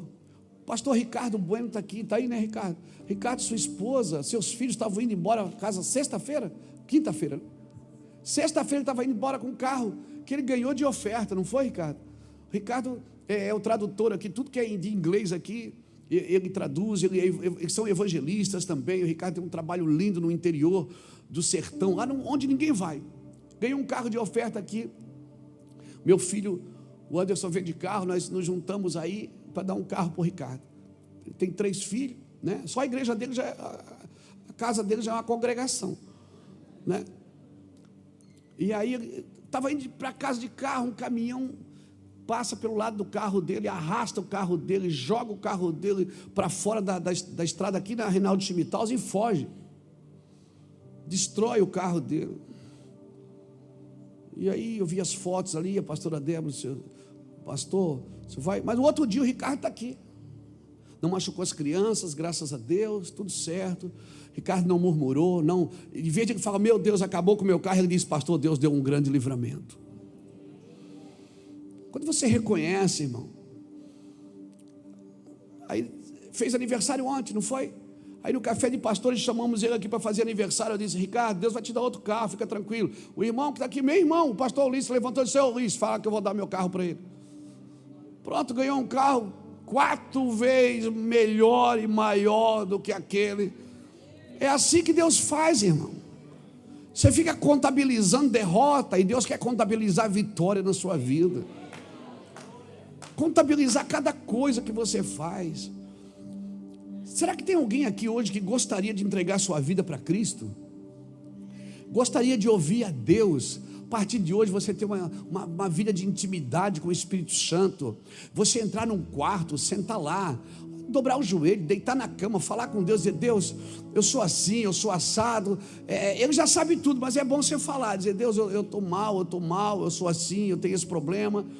Será que tem alguém aqui hoje que gostaria de entregar sua vida para Cristo? Gostaria de aceitar Jesus como seu Senhor e seu Salvador? Se você está aqui hoje, querido, vem aqui na frente, me deixa orar por você, porque é impossível que você dê errado na vida. É impossível que você dê errado. O maior ladrão do teu propósito é o teu prazer. O maior ladrão que rouba o maior propósito da sua vida é o prazer. Você não vive de prazer, você vive de propósito. Amém, querido? Vem aqui, nós vamos orar por você. Deus vai mudar a sua vida, amém, querido? Glória a Deus. Tem mais alguém que gostaria de acompanhar esse irmão? Vem cá na frente. Nós vamos orar por você. Não se trata de mudar de religião. Agora eu era espírita, agora depois eu fui católico, agora eu sou crente. Não, irmão, não é isso. Deus não aceitou Jesus e veio congregar na igreja evangélica. Deus, Ele é Deus de toda a terra. Ele é Deus que transforma toda a terra. Amém, querida? Deus vai mudar a sua vida, vai tocar sua casa, sua família, amém? Louvado seja Deus. Aleluia, irmão Ricardo. Glória a Deus, Ricardo. Deus te abençoe, querido. O Senhor vai tocar a sua vida, sua casa, sua família. Louvado seja o nome do Senhor. Tem mais alguém aqui que gostaria de fazer isso? Aproveita, irmão. Aproveita que é de graça.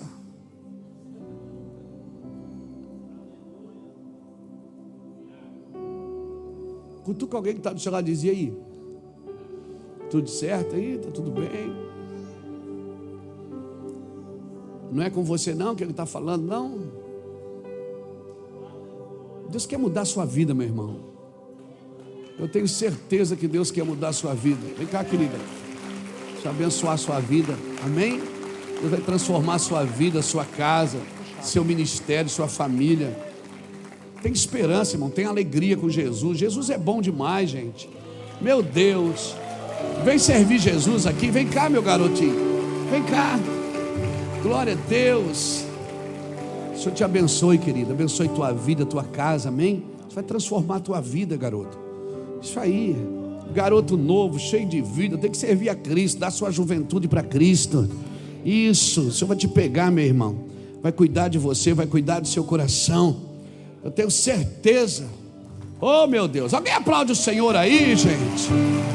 Oh, meu Deus. Fica de pé comigo.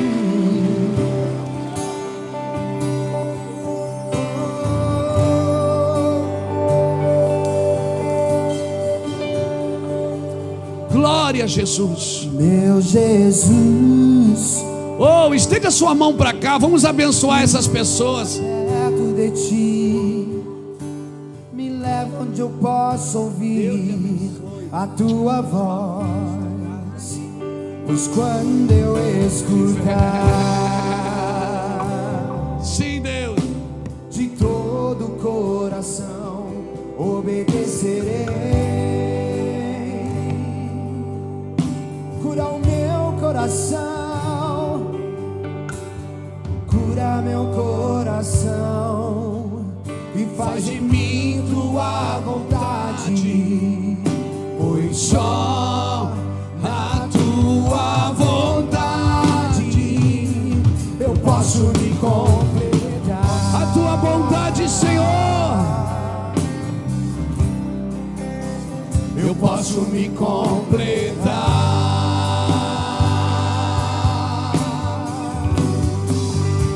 Me leva onde eu posso ouvir tua voz.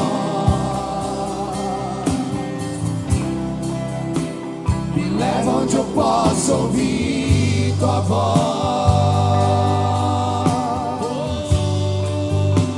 Me leva onde eu posso ouvir tua Me voz. leva onde eu posso ouvir tua voz. Aos teus pés. Estenda a sua mão para cá, Senhor. Nós abençoamos essas famílias, cada representante de cada família que aqui está. Nós abençoamos essas pessoas, abençoamos os frutos, abençoamos a sua casa e pedimos que o Senhor as toque com o teu fogo e com a tua bondade. Que o Senhor leve elas para lugares que elas nunca pisaram, nunca estiveram em ti. Em nome de Jesus. Amém. Amém, gente.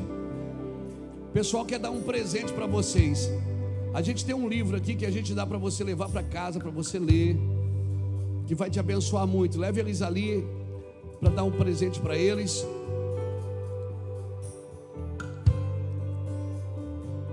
Eu quero convidar você para sair do seu lugar e vir aqui na frente.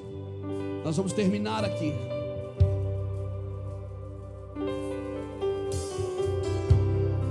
Oh, aleluia.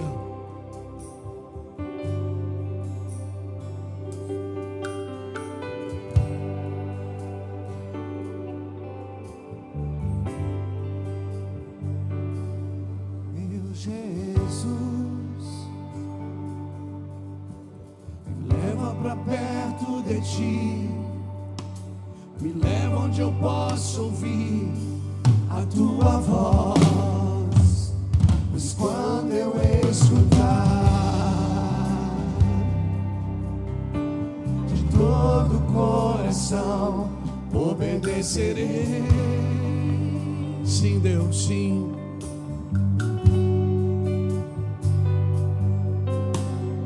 Cura meu coração. Chegue bem para frente, o mais que você puder. Tua vontade, Esse lado aqui, ó, pode chegar mais para frente também. a tua vontade. Ajude as pessoas a se encostarem aqui, por favor.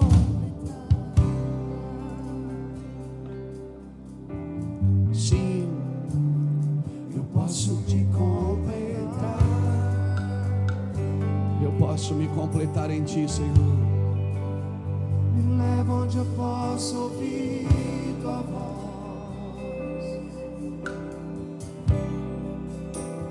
Me leva onde eu posso ouvir tua voz.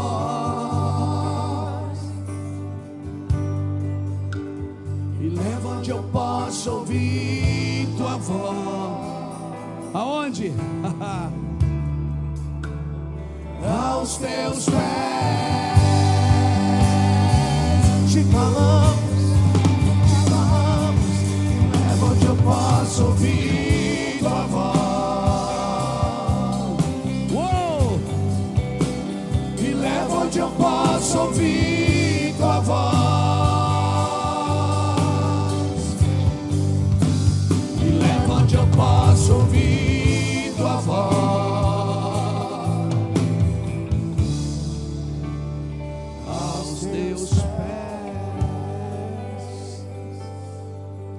Querido, quanto mais o cenário se torna hostil, Quanto mais corrupção, quanto mais mentiras, mais enganos, quanto mais violência, quanto mais dificuldade, eu vou te falar uma coisa, mais aumenta o meu amor por Jesus, e mais eu vejo que Ele estava certo em tudo que Ele disse nas Escrituras. Jesus falou que seria assim. O cenário externo, ele não pode roubar as convicções que você tem em Deus. Não pode. Saia desse lugar, irmão. Saia desse ambiente de crítica, de só ver defeito, de só ver problemas, e comece a ver soluções. As pessoas que mais tocam o mundo são aquelas que acham as soluções no meio dos problemas. Os otimistas, eles estão sempre achando soluções em meio de problemas, e não problemas. O caos está aí, irmãos, mas o caos, esse cenário desse mundo, ele só serve para Jesus expor o cenário das Escrituras. Para mim tudo isso é matéria-prima de um avivamento. Amém? Tudo isso é matéria-prima de um avivamento. Olha, e sabe o que eu vejo? Às vezes eu vejo pessoas falando na internet assim, que esse cara, que gente que não estuda, que gente que não busca Deus, porque Deus não vai dar um avivamento porque a igreja está morta. Irmão, todo avivamento, estude sobre avivamentos no mundo inteiro, sempre nasceu no meio de uma igreja que estava desacreditada por uma sociedade. Sempre nasceu quando ninguém mais acreditava nela. Ela sempre ressurgiu dos mortos. Deus vai trazer um avivamento para a sua família, um avivamento para a sua casa, para os seus negócios. Por favor, querido, não fica nas margens, não fica na beira do caminho contabilizando derrota. Se prepare, afie as suas espadas, comece a liberar palavras de vida ao seu redor. Diga ao fraco: eu sou forte. Diga ao fraco: eu sou forte. Para você poder andar com quem está preso, você precisa estar livre. Você só pode ser prosperidade no meio da miséria se você for prosperidade. A sua palavra tem que mudar a vida das pessoas, irmãos. Comece a declarar sobre os seus filhos, comece a declarar sobre a sua casa. Comece a falar mesmo que você não esteja vendo, fale. Você vai construir vida naquele lugar que você está falando. A terra era sem forma e vazia, então Deus veio e disse: haja, e houve. Mas ela era sem forma e vazia. É Deus quem traz forma, é Deus que enche, é Deus que faz a diferença. Comece a falar na sua derrota, comece a falar. Fala para o vento, ele ouve. Fala para o mar, ele ouve. Fala para a tempestade, eles ouvem. Fala para a derrota, eles ouvem. Fala. Não adianta você ficar: Deus vem aqui, Deus, porque você está clamando a mim. Marche, continue, fale com os demônios. Você. Fala em nome de Jesus. Diga: demônio, aqui você não tem vez. Eu sirvo a Deus, um Deus vivo. Mas você é pecador. Eu já sei. Fala uma coisa que eu não sei de mim. Mas eu não estou aqui por minha causa, eu estou aqui porque Deus me salvou. Comece a construir palavras, comece a construir ao seu redor com palavras. Acorda de manhã, põe a mão na sua mesa, diga: essa mesa nunca vai ter necessidade. Que, pastor? Tem que ser doido, irmão. Você tem que acreditar. Você tem que acreditar. Você tem que abrir os seus armários e estender. Aqui nunca vai ter falta. Hoje eu vou sair e eu vou ser luz no meio das trevas. Hoje eu vou sair e eu vou ser bênção. Eu vou ter uma palavra para todo mundo que me abordar. Hoje eu vou entrar no meio das dificuldades das pessoas e eu vou servi-las, eu vou ajudá-las. Cara, você precisa se posicionar. Se posicionar é isso. Então, nunca se falou tanto de posicionamento nesses dias. Quem fica em cima do muro já escolheu o seu lado. Você precisa se posicionar e construir com palavras. Pastor, e se eu falar e não acontecer? Outro dia eu vou falar de novo.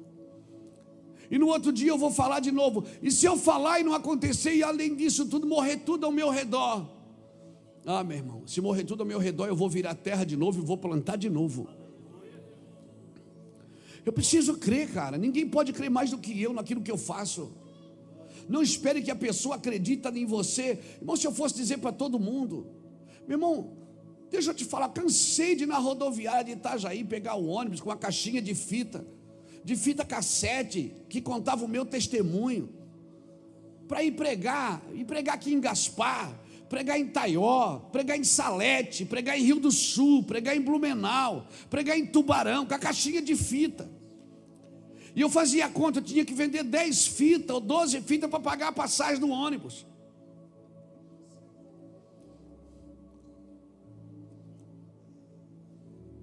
Ah, mas se você fosse, não desse nada certo. Outro dia eu estava de novo. Na outra semana eu estava de novo, irmão. Porque Deus não pode usar alguém que não acredita no que Ele disse. Deus não pode desenvolver nada com você se nem você crê nisso. Você precisa falar sobre você, você precisa profetizar sobre você. Você parar de olhar e dizer assim, eu estou feio, eu estou ridículo, eu estou isso, eu estou aquilo. Você está sempre achando defeito em você.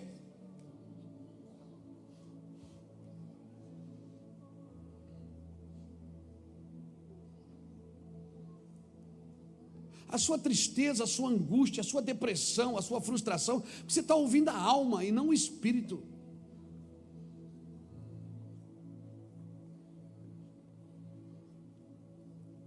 Você precisa parar tudo e ouvir a Deus, querido. Mas todo mundo diz que a culpa é minha, a culpa é sua. Não toma coisas que você não, entendeu? Que não pega coisa que estão tentando colocar sobre você. Nós vivemos numa geração que está sendo preparada para ser controlada, irmão. Controlada por tudo, controlada pela mídia. A mídia diz que você, até hoje, seu celular está desligado, está em cima da mesa, seu celular. Ou então você está com ele ligado, conversando com alguém. Ah, rapaz, eu vi aquela camisa assim. Daqui a pouco começa a aparecer propaganda da camisa no celular. Vigia. Você fica assustado até. Que isso? Eu quero dizer que assim como o mundo ouve as suas palavras, Deus também ouve. Deus quer ouvir você. Comece a construir. Pode não dar certo na primeira semana, na segunda, no primeiro ano, mas você tem que continuar. Você tem que perseverar. A sua palavra vai criar vida em tudo que está morto ao seu redor, querido. Põe a mão no seu coração, me deixa orar. Pai, em nome de Jesus, que essa palavra encontre o meu irmão. Senhor, eu quero declarar sobre a vida do meu irmão. Essa semana vai ser diferente. Ele vai chegar no trabalho amanhã. Ele não vai murmurar, ele não vai reclamar. Senhor, as pessoas vão notar que ele está diferente, porque aquele cara que perturba ele o dia inteiro, ele vai liberar bênção sobre a vida dele. Senhor, eu quero declarar que eles vão começar a liberar vida aonde eles estiverem. Eles vão abrir a boca e vão começar a declarar vida. E quando eles estiverem falando um rio de vida, Senhor, vai passar naquele ambiente. Eu declaro isso para a glória de Jesus.